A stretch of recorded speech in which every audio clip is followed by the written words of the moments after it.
Madayaw, my peeps! Welcome to Maita Unmasks History. Today, we will have an interesting topic. We will be talking about the history of Philippine cinema.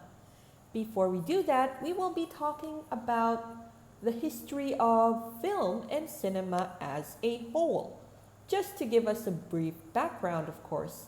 And then, of course, we're going to round that out into the history of Philippine cinema and, of course, who the forefathers were of Philippine film.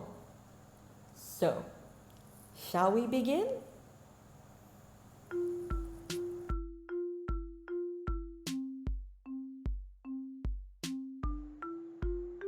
The history of cinema. First, let's define what is cinema. Cinema is the production of movies as an art form. It is the combination of acting and other elements to create a story. Here are the early inventions of film recorders. There's Etienne Jules Marrey, who invented the chronophotographic gun in 1882, which took 12 frames per second. In 1891, Thomas Edison, yes, that Thomas Edison, and William Kennedy Dixon invented the kinetograph. It is a motion picture camera, and the kinetoscope. It is the box where you view the film. It was debuted in lecture halls and fairgrounds. Each film was only a few minutes long. The kinetoscope filmed a subject in a makeshift theater. Now, some actors report that this theater was so hot. It was actually just a warehouse, and they draped it in fabric, and there were lots and lots of light. You literally sweat on stage. But anyways, people lined up to watch a short minute or two of a particular video. These videos would include dances and theatrical performances. There were no sounds. There was a gramophone that played in the background. This is an example of what the strip of the kinetoscope looks like. If you see here, it's a man flexing his muscles. That's actually it. It would just loop and loop and loop with the guy just flexing his muscles, turning around, flexing his muscles, turning around. There wasn't much of a story to it. But the same way, dances, there were only one or two steps, and then the dancers would be just on loop. It would be just repeated and repeated and repeated. This is what kinetoscopes look like. See these big boxy things? There's a nozzle on the top where you can view that particular film strip.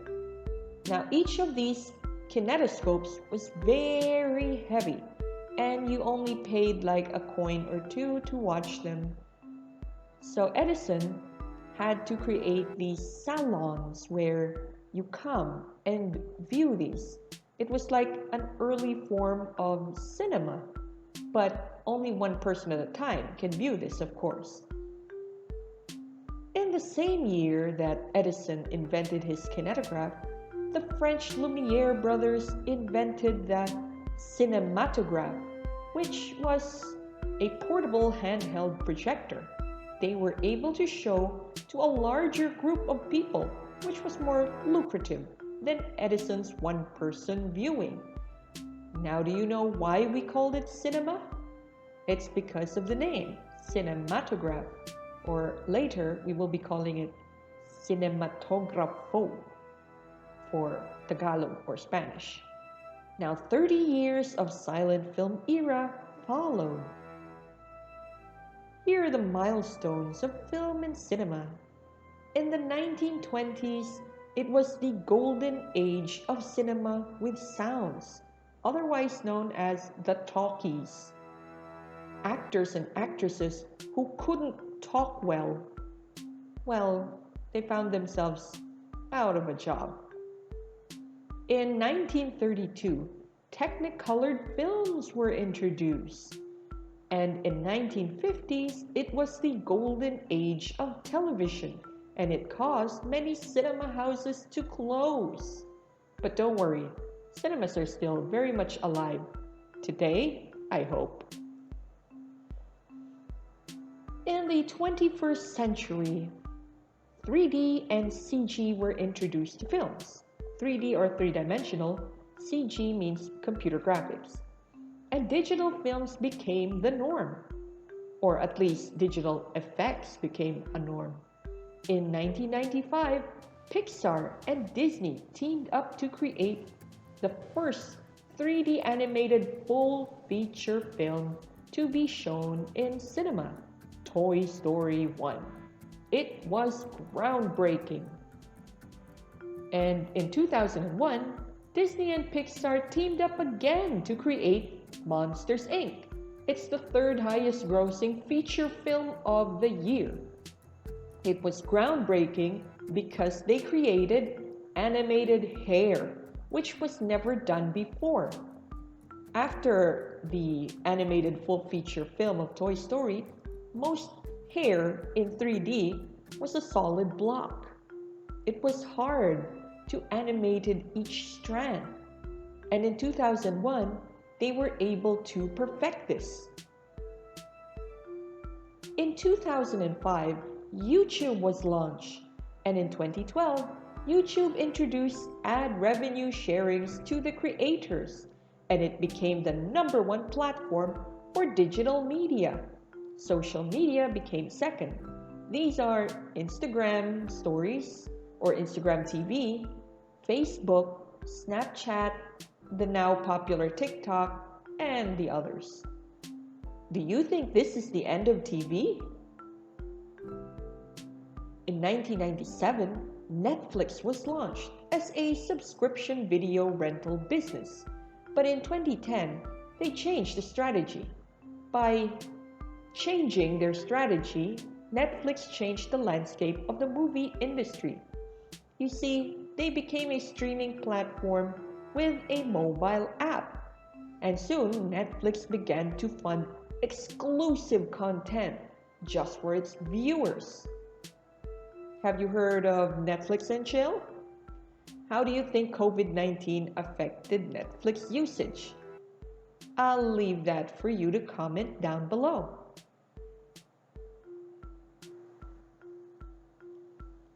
History of Philippine cinema, the drama and the dreams. In 1897, Salon de Pertiera in number 12 Escolta introduced the moving pictures using a Lumiere projector. It was a black and white film. Mr. Pertiera, a Spanish-born, established his salon on top of a casino as a phonograph salon. It was also a photography studio. When he introduced the projector, it became a mini cinema house. The first 4 films were French. This was, of course, a very exclusive salon. In the same year, 1897, Liebman and Peritz, 2 expats, opened a cinema house in Escolta. They acquired a Lumiere projector and 30 French films. There were 4 viewing sessions from 6 p.m. to 10 p.m. every day. Liebman and Peritz were from a wave of expats, Europeans, who flooded Manila back when the Suez Canal opened. Have you ever wondered where Cinehan came from? You see, the label for projectors of Lumiere cameras and Lumiere projectors was called cinematografo. So people shortened it to Cine. They would say, I'm going to the Cine. And it evolved to our vernacular, Cinehan. Cinehan, when you say han, han is a suffix that we add to place. So Cinehan would mean a place where we go to for Cine. So people now say, I'm going to the Cinehan. This is what Escolta looked like back in the days. This was at the time of Salon de Pertiera and Liebman and Peritz. Antonio Ramos, a Spanish soldier, had a Lumiere camera. He shot scenes of Quiapo, the Bridge of Spain, now called Jones Bridge in Binondo, and other scenes. He was shooting festivals, ordinary scenes in the barrio, and whatever things he found interesting. He became an unwitting producer. His films were showed outside of the Philippines, especially when he traveled. The War of Two Rizals. Now this is an interesting story. There was a military surgeon named Dr. Edward Mayer Gross, who settled in the Philippines and married a popular zarzuela actress named Titay Molina. Dr. Gross came with a tide of military men with General MacArthur. Now he fell in love with the Philippines and of course fell in love with the beautiful and very popular Titay Molina. Dr. Gross was a man of many talents. Apart from being a doctor, he was also a pharmacist and a playwright. He wrote a play called La Vida de Rizal, or The Life of Rizal. It was a hit on stage. Guess who put it up? His wife and her theater troupe. Now, if it was a hit on stage, why don't we put it on screen? He approached Mr. Harry Brown, the owner of Gaiety Theater in Malate, to finance the venture. Mr. Brown thought it was a good idea. Gross was a Rizalist. Don't ask me how he became one. But anyways, he fell in love with Rizal and wanted to stick to authenticity. They shot scenes in Laguna with Titay's dramatic troupe. They provided the actors.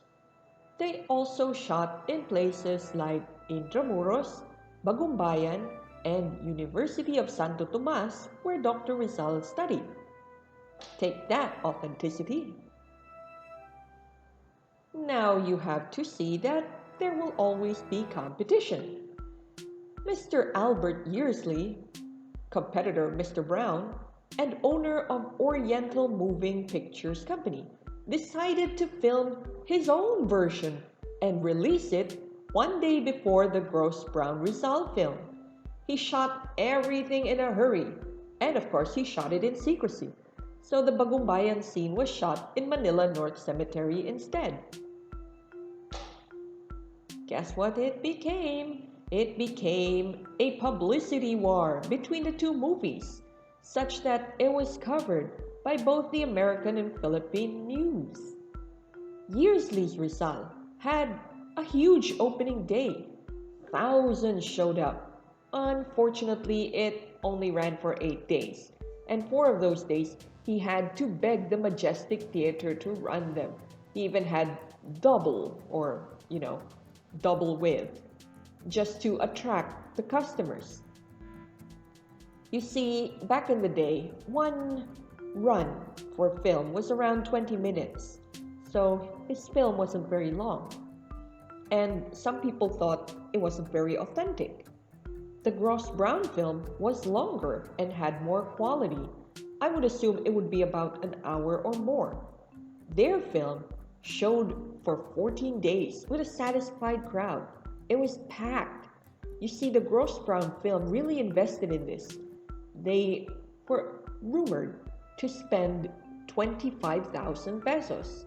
Today, that would be an equivalent of 25 million or even 50 million for a first venture film. The end of an era. Yearsley became bankrupt. but not because of the film. In fact, what happened was the publicity stunt or the publicity war between the two Rizal films resulted in the provinces demanding that they had to show both films side by side. So this added extra income for both films. After that, Mr. Yearsley actually was able to produce another film, which was a huge success. One day, the majestic theater caught fire. His offices were at the back, and, well, he didn't recover from it. And then World War I came, and because of that, the European countries weren't able to send any more films to the Philippines. Hollywood prospered, and they sent the cheaper colored films that Hollywood produced into the country. By that time, you see, the United States have already profited from these Hollywood films. So when they went to the Asian countries or the colonies, they were already cheap because these were just recovery money. They weren't recovering the cost anymore. And then you have the novelty of being Philippine made wearing off. So Gross and Brown changed business strategy. By then, they've already made tons of movies, and most of them were a success. Their change of business strategy became just a camera for rent business. You see, there were still other people who wanted to make movies for the Philippines. The fathers of Philippine cinema. These men were the pillars of what made Philippine cinema what it is today. We had Faustino Lichauco, Aurelio Tolentino, Jose Nepomuceno, Vicente Salumbides. Lichauco bought Yearsley's equipment and set up Mayon Photoplay Corporation. Aurelio Tolentino was a popular playwright, but he was anti-American, and for his plays he was slapped with sedition and was jailed for 8 years. Before he died, he gave Lichauco the rights to adapt to film all his historical plays. They were a success. Jose Nepomuceno had the perfect background to becoming a filmmaker. For one, he was already a filmographer, and he was a photographer. He worked for Path News and Paramount News, filming big events in the country and sent them to Hollywood. He also subtitled many of the imported films in English and Spanish. And then he was commissioned by Dr. Gross to photograph the stars of his films. When Gross retired, he bought his old filming equipment, but approached filming with a photographer's eye. He sold his offices in Santa Cruz, which at that time was prime real estate, and established a small studio in Tondo, which was cheaper. With the money, he set up Malayan Movies.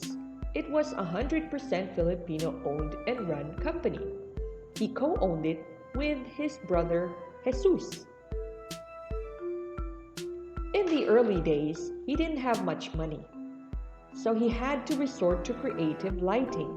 He didn't have money to import those strong lights. Besides, if he had too strong a light, it would burn the faces of the actors, which is true even today, and that is why we slap on heavy makeup when we film something. He didn't have that, so he had to get creative. He rigged lights and had glass jars of water to reflect and diffract them. So he was that creative.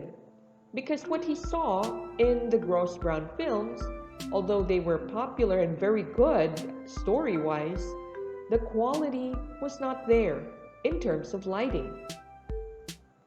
Anyways, he experimented with educational films for the 2 years. He sold those educational films to Path and Paramount News.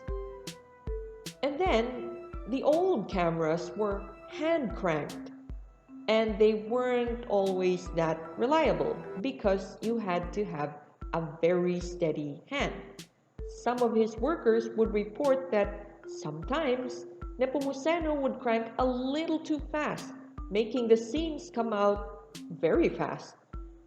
And when they filmed things, example like love scenes, he would crank them ever so slowly, making the scene very long and slow and dragging. Anyways, he spent all his money to produce his first film, Dalagang Bukid. It was a smashing success that months later he had to release the part 2. And after that, he released a lot of other movies and all of them were a success. He finally figured out a good way for lighting and a trope that the Filipino masses would understand and like. This is my sketch of what a hand crank camera is. You see that crank over there? You had to like roll it. That's why in Hollywood they say, roll it. They literally mean the cameraman has to roll it. The film were put on top and it ran through inside. Now, Vicente Salumbides was an interesting man. When he was still young, he was a stuntman in Hollywood. And while he was there, he was listening and trying to learn about everything about filmmaking. So he learned scripts, how to do actions, how to do directing, camera angles, and stuff. In World War I, he went with General Pershing and fought there. When he returned home, he became a war veteran, so he had money. Because of that money, he went and studied law. He actually graduated and passed the bar exam. But he was bored with law and he felt like it was not exciting. He wanted to be an actor, a producer, a director. But how? He signed a deal with Nepomuceno to film and produce some of his films, of course. He put up some of the money that he earned, but he wanted to direct it. And, by the way, he also wanted to act in it. Here are some of the movies that I urge you guys to research if you can find them and watch them. Dalagang Bukid was based on a popular zarzuela by Hermogenes Ilagan. Now, it told the story of a Dalagang Bukid, or country girl, whose parents were pressuring her to marry a rich suitor. But she was in love with a poor man. So how is that gonna work? In Tatlong Hambog, it was immortalized as the first lips-to-lips kissing for Filipino film. It starred Luis Tuazon and Miss Elizabeth Dimples Cooper. The scene was filmed in the Guadalupe ruins. After that, the Franciscan friars refused to let anybody make a film there because of the notoriety of the place where the kissing scene happened. Anyways, Miss Dimples Cooper had a very interesting life, and I urge you all to research on that. For Salumbides, he made his first movie, Miracles of Love. It told the story of a young doctor who fell in love with a picture of a girl from a magazine. He went to find her, and when he found the household, he was mistaken for a domestic servant applying for employment. Because he wanted to be close to the heroine, he said yes, he was there to apply. Anyways, the girl of his dreams was being pressured to marry a wealthy old bachelor, and she doesn't like him. Anyways, it was quite comedic, and the young doctor and the girl fell in love and they eloped. And of course, when they got to the courthouse, Everybody finally catches up to them, the girl's parents, everyone. There's like a merry chase happening. And then it was revealed that he, the doctor, played by Vicente Salumbides, was not a domestic servant, but a doctor. And well, all's well that ends well. The leading lady for A Miracle of Love was Miss Dimples Cooper. Fate or Consequence, by the way, is a little different because they didn't star any zarzuela actors or actresses. Salumbides wanted a star-studded cast. So he had Miss Dimples Cooper, Miss Sofia Lota, who was Miss Cotabato, Nati Fernandez, also a popular actress, Raimunda Guidote, Faustino Lichauco, remember him? Alejandro Celis, and himself, Vicente Salumbides. He also wanted to win the socially prominent upper middle class who didn't want to watch Filipino movies. So he asked them to cameo in the movie so that they'd come and see the film. And it worked. Manila society gobbled up his movies.